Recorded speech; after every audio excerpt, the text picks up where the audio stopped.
For those of you that don't know me, I'm the weatherman, and routinely I had to speak for 3 minutes at a time.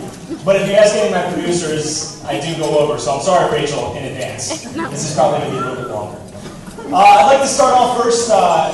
When we were kids, me and David, we used to make my mom gifts. We'd get her coupons, mainly because we didn't have any money, but also because it was free. Right. And so Right. we decided to make you guys a little bit of a coupon booklet here. It's part of your present. The other part's back there, don't worry. I'll start you off. The first one, it's one free babysitting for Franny. The next one, it's one free walking of Franny. One free belly rub for Franny. One free poop scoop for Franny. Actually, you know what? They all have to do with Franny, so anytime you guys want to drop it off, that's all right. I do want to say, David and I, I'll start you off from the beginning. We've always been close, brothers, the usual closeness, so, occasional bruises, a couple of broken doors, as my mom will tell you, a few holes in the wall. But the last really big fight we had was on the golf course, and for those of you that don't know, David is uber competitive.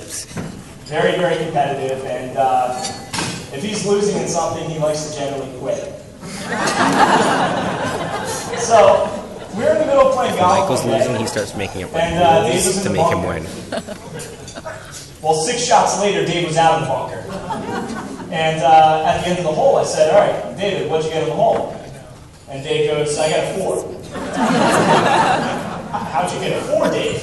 Well, only 2 shots out of the bunker counted. Okay.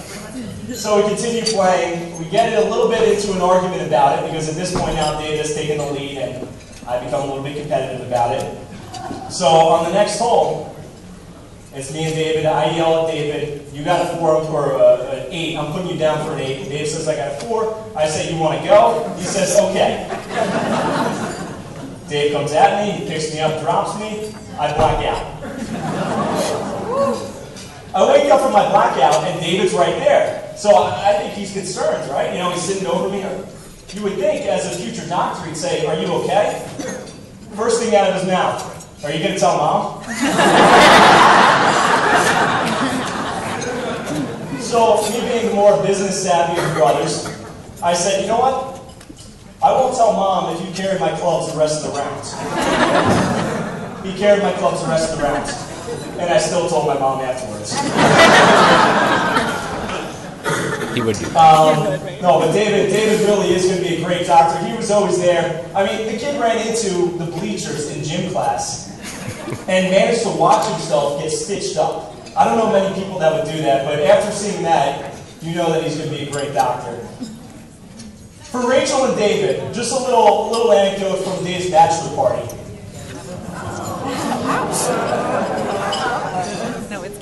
So, when we first started, there was a bunch of us at a bar. We were having a little bit of a fire. And David had his phone on. Rachel was texting him. And everyone there was saying, David, you got to turn off your phone. You got to turn off your phone. Come on. And it's like, no, it's okay, guys. Finally, we convinced David to turn off his phone. We get into the taxi cab to go to the next bar. It's kind of a pub crawl kind of thing. And when we're in the taxis, me and David in there, David turns his phone back on. Sorry to everyone else that was at the bars and didn't realize this. But David did turn his phone back on, and he called up Rachel. And I said, Rachel, I'm okay. Don't worry about me. Of course, I grabbed the phone and said, Rachel, it's all right, I got this handled. I think that worried her a little bit more. But just the fact that he was able, that he did that, I think kind of speaks to the love that they had, that he was able to, even in a bit of a drunken state, remember, turn back on his phone and say, Rachel, it's all right. Don't worry about me tonight. I think that's great. And I want to leave you a bit with a quote from my grandfather, my Papa Al. He had the 3 C's to marriage. Communication. Clearly you guys have. Compassion. I see the compassion there. And sex. Okay. I don't want to know, sorry. And I'd like to raise a toast. And David and Rachel will hold this maybe 500 people in the room will as well. This note's from famous Coach Taylor.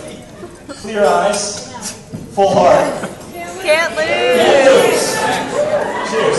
Cheers, guys. Did you get all that? My camera keeps like